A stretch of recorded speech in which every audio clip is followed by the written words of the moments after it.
Everyone, তোমরা সবাই কেমন আছো? আশা করি সবাই খুব ভালো আছো। আমিও খুব ভালো আছি। আমি পূজা তোমাদের সাথে শেয়ার করতে চলে এলাম আবারও একটা নতুন ব্লগ ভিডিও নিয়ে।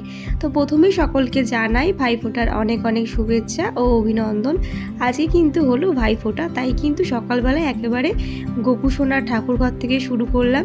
যদিও পুজোটা কিন্তু আজকে দিদি দিয়েছিল, তারপরে চলে আসলাম সোজা রান্নাঘরে। আজকে প্রচণ্ড ব্যস্ত, তাই সকাল থেকে কোনো রকম ইন্ট্রো দেওয়ারও টাইম পাইনি। তো দেখো, বাবা কিন্তু আজকে বাজার থেকে সকাল সকাল নিয়ে এসেছিল চিকেন আর গলদা চিংড়ি। দেখতেই পাচ্ছ ভাইফোঁটার কিন্তু তোড়জোড় একদম সকাল থেকে শুরু হয়ে গেছে। তারপরে কিন্তু চলে আসলাম মাকে একটু রান্নার দিকে হেল্প করার পরে। এখানে ভাইফোঁটার সব প্লেট, তারপরে হচ্ছে গ্লাস, চামচ সবটাই কিন্তু আমি সকালে ধুয়ে রেখেছিলাম। তো আমার ননদিনীরা এসেছে, ওরা কিন্তু এসে সব ভাইদের জন্য প্লেটগুলো সাজিয়ে নিয়েছে। আর দুঃখজনকভাবে আমি খুব দুঃখিত, কারণ এইবারের ভাইফোঁটাটা আমার জীবনে একটু অন্যরকম। কারণ আমি এবারে ফোঁটা দিতে পারবো না, তার একটা বিশেষ কারণ আছে। যাই হোক, সেগুলো সোশ্যাল মিডিয়ায় তুলে ধরতে চাই না আমি। তো দেখো, এখানে কিন্তু আমার সব ননদিনীরা, তারপরে আমার দেওরা সবাই চলে এসেছে। আর এই যে ড্রেসগুলো পরে আছে দেখতে পাচ্ছ আমার ননদিনীর, এগুলো হচ্ছে কট সেট, যেটা কিন্তু গিফট করেছে আমার এক দেওর শুভ। ও কিন্তু খুব সুন্দর গিফট করেছে। শুভ আর ছোটনের তরফ থেকে কিন্তু ওর বোন বা দিদিদের জন্য এই গিফটটা ভাইফোঁটা উপলক্ষে। তো তিন বোনকে কিন্তু খুব মিষ্টি দেখাচ্ছিল। তো কিভাবে আমার শ্বশুরবাড়িতে ভাইফোঁটাটা সেলিব্রেশন হয় সেটাই তোমাদের কাছে আজকে তুলে ধরবো। আশা করি তোমাদের সবার খুব ভালো লাগবে। তো দেখো, এখানে কিন্তু 6 জন মতন আছে। বর্দা আসতে পারেনি, কারণ বর্দার প্রচণ্ড জ্বর, তাই বর্দার এবছর আসতে পারেনি, নাহলে কিন্তু বর্দা প্রতি বছর এখানে আসে। আর সবাই মিলে এই ভাইফোঁটার রিচুয়ালসটা কিন্তু বোনরা মিলে পালন করে। এত ভালো লাগে না যে কি বলবো। তো দেখো, প্রথমে কিন্তু বড় দাদাকে দিয়ে শুরু করা হচ্ছে। এটা হচ্ছে তাপস দা। তো দাদাকে দিয়ে প্রথমে ফোঁটাটা শুরু করলো সব বোনরা মিলে। তো দেখো, এখানে হচ্ছে আমার ছোট ননদ, আমার মেজ ননদ আর দিদি, মানে সবাই মিলে আছে। বেশ সুন্দর লাগে এই মুহূর্তটা না, মানে কি বলবো, বলে বোঝানোর মতো না। সবাই এক জায়গায় হওয়ার একটা আলাদাই আনন্দ। তো এখানে সাথীকে খুব মিস করছিলাম, যেহেতু বর্দার শরীর খারাপ, তাই ও আর আসতে পারেনি, একটু রান্নাবান্নার দিকে ছিল। আর ভাইফোঁটার দিন জানোই কম বেশি সবার বাড়িতে ভালো মন্দ রান্না হয়। তো তারপরে দেখো, তোমার দাদাভাইকে এখন কিন্তু 3 বোনে মিলে ফোঁটা দিচ্ছে। আর এই রিচুয়ালসটা আমার ভীষণ ভালো লাগে। মানে ওদের এত, এই একটা অনুষ্ঠানে কিন্তু সবাই এক জায়গায় হয় ভাই বোনরা মিলে।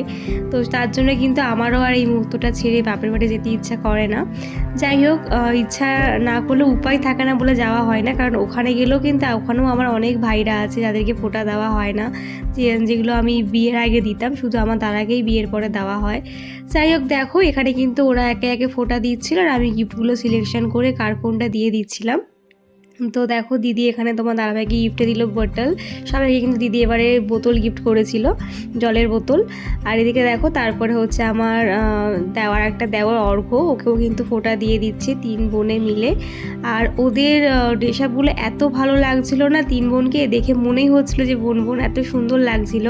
আর 3 জনেরকে 3 রকম কালার দিয়েছিল আর কি। খুব সুন্দর ড্রেসটা, আমার খুব পছন্দ হয়েছে। এগুলো কট সেট, তোমরাও জানিও তোমাদের কেমন লেগেছে। এটা কিন্তু শুভ আর ছোটনের তরফ থেকে, তোমাদের তো আগেই বললাম।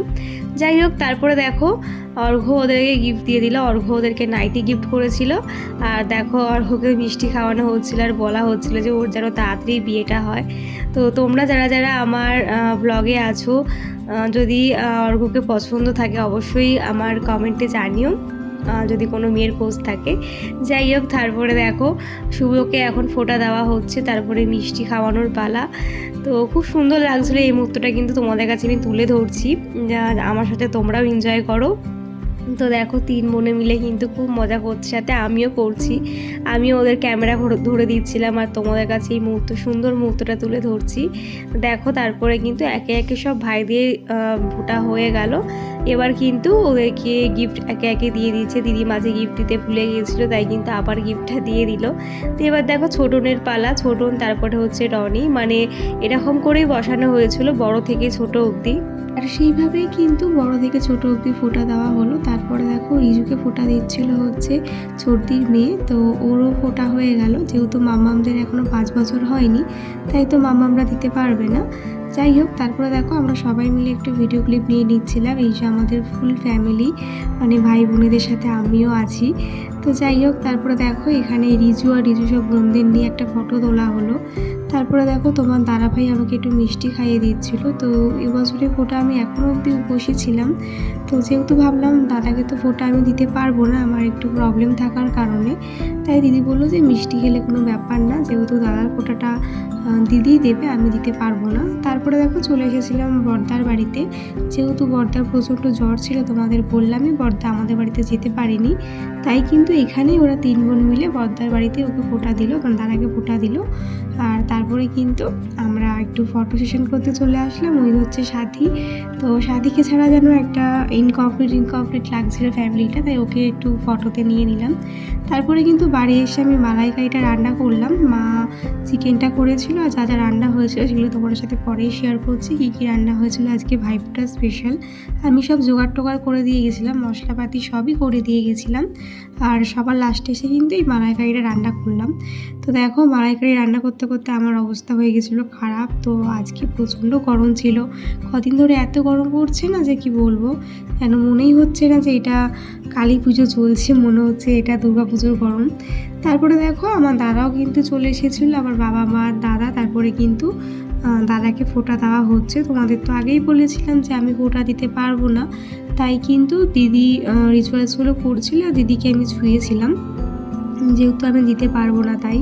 তো দাদা এত দূর থেকে এসেছে, ফোঁটা নেবে না সেটা তো হয় না, যেহেতু দিদি দিতে পারবে তাই কিন্তু দিদি ফোঁটাটা দিল। আমি একটু ছুঁয়েছিলাম, আমি শুধু মিষ্টিটা খাইয়েছি আর দাদাকে গিফটটা দিয়েছি। তো তোমাদের ভাইফোঁটা কার কেমন কাটলো, কে কীভাবে ভাইফোঁটার সেলিব্রেশন করলে অবশ্যই জানিও আমাকে কমেন্টে। তো যেহেতু দিদি বড়, তাই দেখো দিদি ধান দুপোতে আশীর্বাদও করে দিল। মানে ভাইফোঁটার যা যা রিচুয়ালস হয় আর কি সবটাই দিদি করেছে, আমি যেহেতু ধরতে পারবো না। তো দেখো এই মুভমেন্টগুলো একটু বেশি ভালো লাগে দেখবে, মানে কোনো অকেশন ছাড়া তো আমরা আর ভাই বোনরা এক জায়গায় হই না, আর আমারও সেরকম একটা বাড়ি যাওয়া হয় না। দাদা প্রতি বছরই আসে আমার থেকে ফোঁটা নেবে বলে, তো বেশ ভালো লাগে। তো এবছর মনটা খুব খারাপ হয়ে গেছিলো যে আমি ফোঁটা দিতে পারছি না। তারপরে ভাবলাম যে দিদি তো দিতে পারবে, তাতে কোনো সমস্যা নেই, আর দুজনের মধ্যে একজন দিলেই হলো। আর আমার বিয়ের পর থেকে কিন্তু দিদিও আমার দাদাকে ফোঁটা দেয় ভাই হিসেবে। তো সেরকমটা এবারেই বা কেন তার অনাথা হবে, এবারও কিন্তু দিদি আমার দাদাকে ফোঁটা দিল, প্রতিবারই দিদি দেয়। তো দেখো আমার দাদা কিন্তু দিদির জন্য আমার জন্য গিফট নিয়ে এসেছিল। তো দিদিকেও একটা কুর্তি গিফট করেছে, আমাকেও একটা কুর্তি গিফট করেছে, সেইগুলো তোমাদের সাথে ব্লগে তুলে ধরা হলো না। তো এই দেখো প্রথমে দিদিকে দিয়ে দিল, তারপরে কিন্তু আমি একটু দাদাকে মিষ্টি খাইয়ে দিচ্ছিলাম। যেহেতু আমি ফোঁটা দিতে পারলাম না, মনটা খুব খারাপ ছিল, তাই কিন্তু ওকে মিষ্টি খাইয়ে দিলাম দাদাকে।